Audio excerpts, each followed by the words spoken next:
curtain tie back. Spin it like that. Toilet roll holder. Job done. So I've made these copper curtain tie backs. You just grab your curtain, chuck them in there. Job done.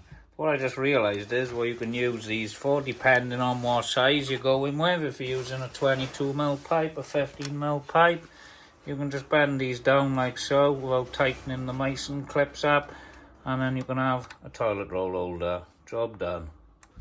So here we have the copper tie backs made, all fitted, all done in about an hour and a half, so you can't fault it really. Material was about 35 quid, the copper, the caps, there are 2 Munson fittings on both sides. Absolutely great. There we are. Looking nice if I do say so myself. All made out of 22mm copper. There you have it. Curtain tie backs, made out of copper, hour and a half job. Job done.